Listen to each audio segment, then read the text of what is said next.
जय मंडल, जय भीम, जय फुले, जय फिरिया, जय कर्पूरी, जय जोहार। साथियों, मैं अनिरुद्ध सिंह विद्रोही, राष्ट्रीय अध्यक्ष मंडल आर्मी।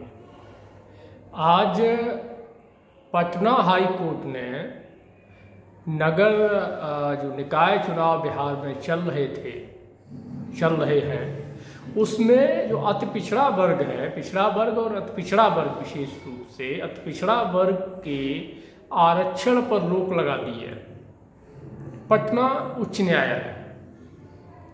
न्यायालय का कहना है कि ट्रिपल टेस्टिंग के बगैर सरकार ने अति पिछड़ों को आरक्षण दे दिया।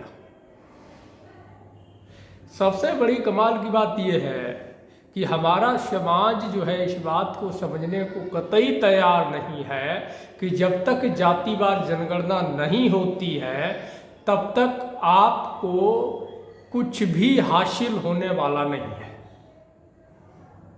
बार बार जाति जनगणना के आंकड़ों के अभाव में आपके आरक्षण को रोका जाता रहा है, आपके अधिकारों को छीना जाता रहा है और अनेकों बार, एक बार नहीं अनेकों बार हाई कोर्ट, सुप्रीम कोर्ट ये बात कह चुका है कि 1931 की जनगणना को मान्य नहीं किया जाएगा। तो नए जाति जनगणना के आंकड़े है नहीं। हर बार ये होता है कि जब भी पिछड़ों को रत्ती भर लाभ मिलता है तब इन कथित सामंतवादी मनवादी जो लोग हैं, पार्टियां हैं, संगठन हैं, जाते हैं, इनके पेट में मरोड़ उठने लगती है। और ये मरोड़ सिर्फ इन्हीं के पेट तक नहीं रहती है, ये मरोड़ हाई कोर्ट, सुप्रीम कोर्ट में बैठे जो कोलेजियम की व्यवस्था से पैदा हुए जो वंशवादी जज है उनके भी पेट में उठती है और वो हर बार इस पर जो है कुल्हाड़ी चलाने का काम करते हैं।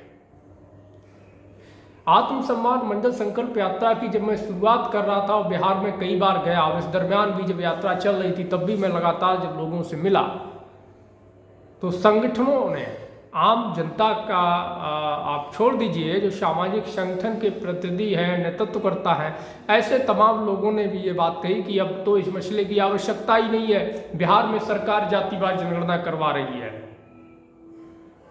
तो मैं आपको याद दिला दूं कि हर बार मैंने इस बात पर अपना पक्ष रखते हुए बात स्पष्ट की है कि राज्य सरकारों के पास जातिवार जनगणना कराने का कोई राइट्स नहीं है और ना ही वो संवैधानिक तौर से और जनगणना अधिनियम के तहत जातिवार जनगणना करवा सकते हैं। अगर वो करवाते हैं उसको सर्वे माना जाएगा और उसको केंद्र सरकार कतई नहीं मानेगी, हाई कोर्ट, सुप्रीम कोर्ट भी उसको नहीं मानेगा, उस पर रोक लगा दी जाएगी। उसके तहत आपको कोई संवैधानिक लाभ नहीं मिलेगा।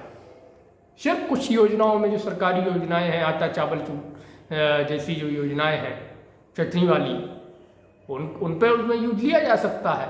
और अगर आपको अभी भी हमारी बात पर भरोसा नहीं है तो तत्काल सर्च करिए माननीय उपेंद्र कुशवाहा जी, जो जदयू के संसदीय बोर्ड के अध्यक्ष हैं, उन्होंने फेसबुक पर पोस्ट किया है और ट्विटर पर भी डाला हुआ है और उसमें स्पष्ट लिखा है इस बात को कि राज्य के पास जाति जनगणना करवाने का अधिकार नहीं है।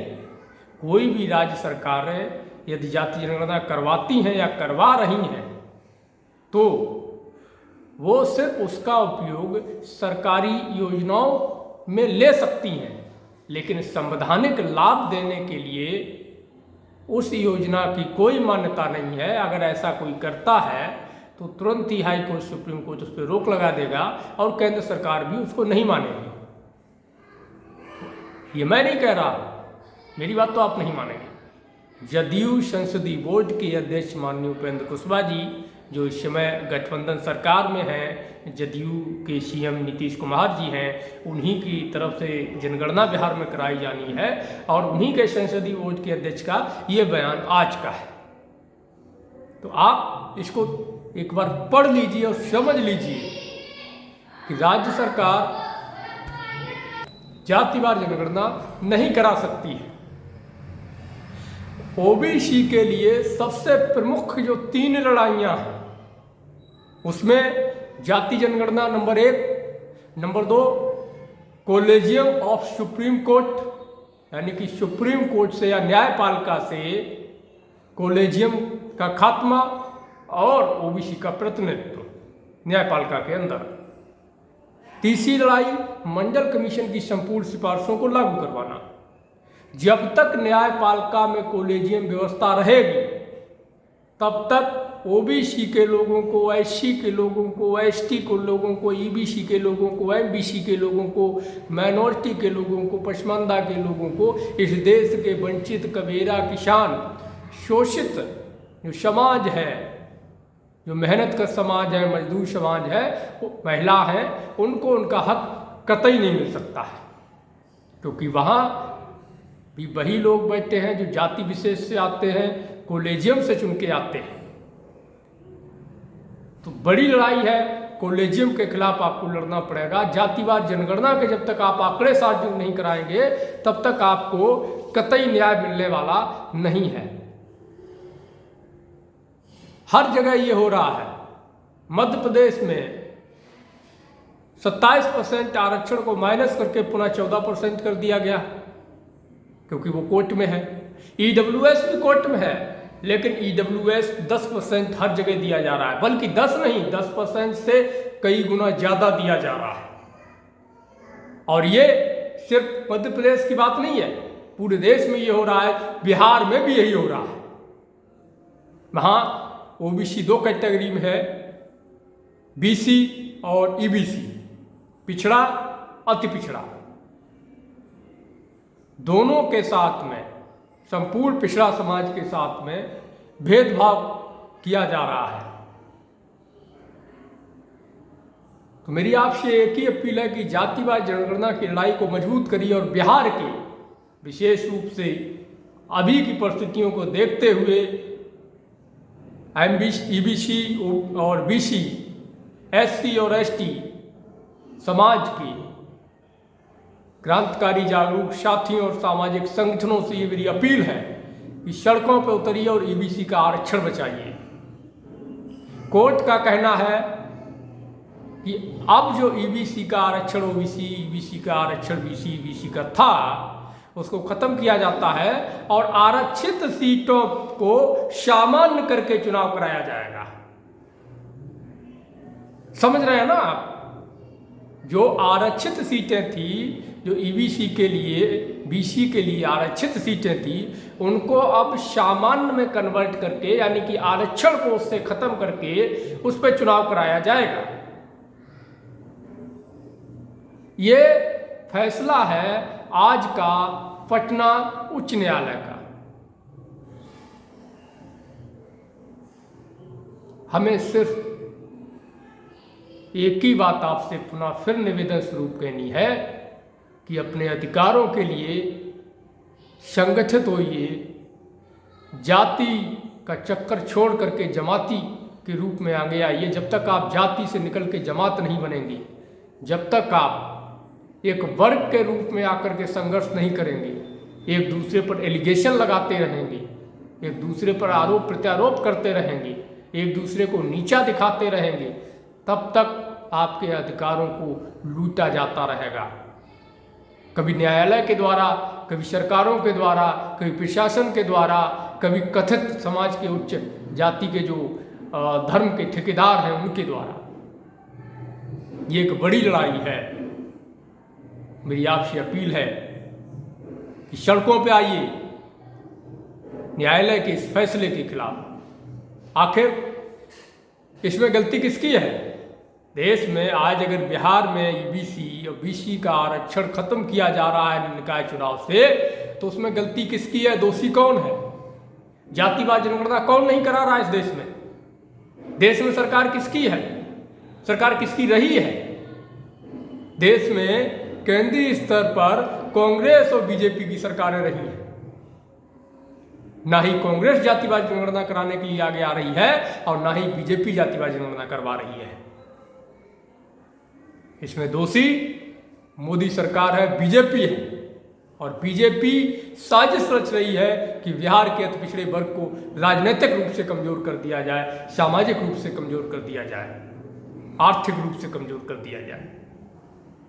जो उस समय जब कर्पूरी ठाकुर साहब ने प्रथम बार जब मुख्यमंत्री थे और उन्होंने पंचायत चुनाव संपन्न कराए, और उस समय उन्होंने आरक्षण लागू करके जो पिछड़े अति पिछड़े समाज को, जो गांव की सरकार जिसको हम बोलते हैं, जिसमें सामंतों का, जमींदारों का, कथित उच्च जातियों का अवैध कब्जा था, एक तरफा प्रभुत्व था, उसको तोड़ने का काम किया और वहां पिछड़े अति पिछड़े लोगों को मुखिया, सरपंच, वार्ड पंच आदि जो है चयनित करवाने का काम किया, उनको आरक्षण दे करके उनको वहां लड़ने का, चुनाव लड़ने का मौका दिया, प्रतिनिधित्व करने का उनको अवसर मिला, जिससे पूरी तरीके से इनकी जो प्रवत्तता थी गांव की सरकार में वो खत्म हो गई थी। उसी प्रवत्ता को दोबारा कायम करने के लिए बीजेपी, आरएसएस और न्यायपालिका के द्वारा एक साजिश रची जा रही है।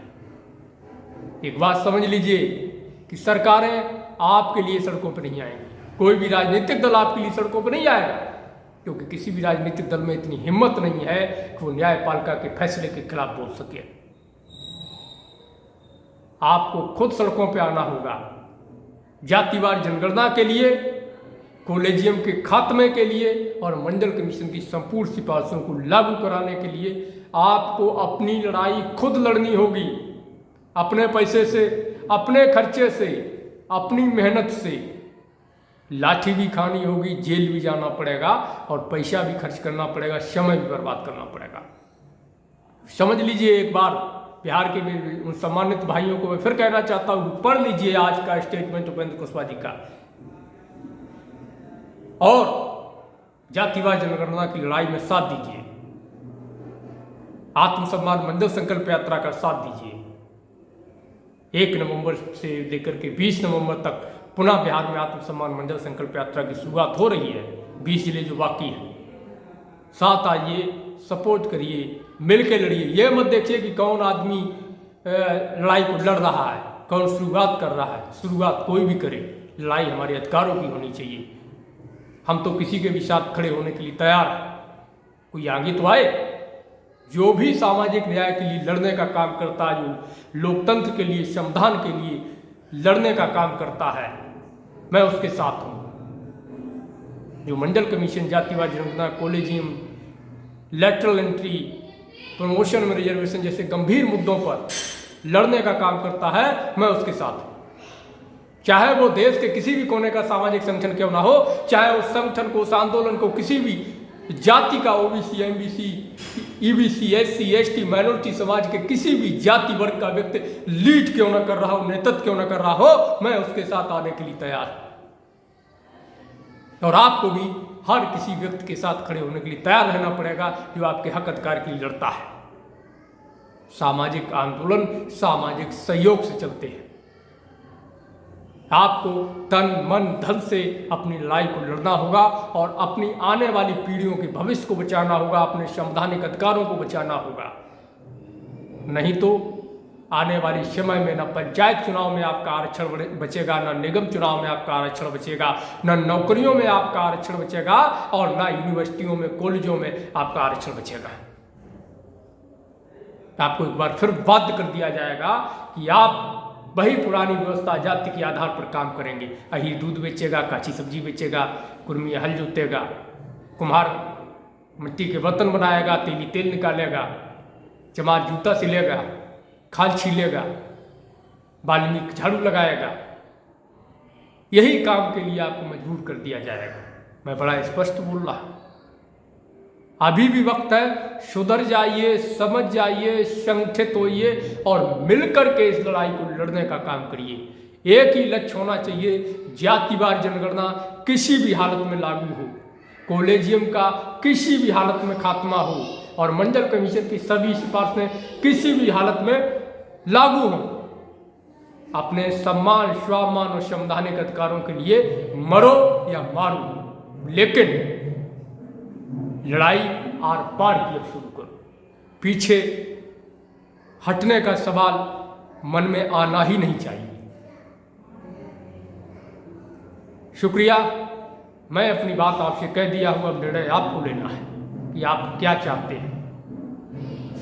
गुलामी, तिरस्कार, जिल्लत भरी जिंदगी, पीढ़ियों की जो आने वाली पीढ़ियां हैं उनके भविष्य की बर्बादी, या जातिवार जनगणना करवा के मंडल कमीशन की सभी सिफारिशों को लागू करवा करके और कॉलेजियम का सफाया करवा करके न्यायपालिका के अंदर अपनी भागीदारी सुनिश्चित करके एक सुंदर जो लोकतांत्रिक व्यवस्था कहते हैं उसकी स्थापना, संविधान को बचाने का कायद और आने वाली पीढ़ियों के स्वर्णिम भविष्य का निर्माण करना चाहते हैं, या फिर आप उनको गर्त में ढकेलने का काम करना चाहते हैं, ये आपका फैसला है, आप तय करेंगे। शुक्रिया। जय भीम, जय मंडल, जय फुले, जय पेरियार, जय कर्पूरी, जय संविधान, जय जोहार।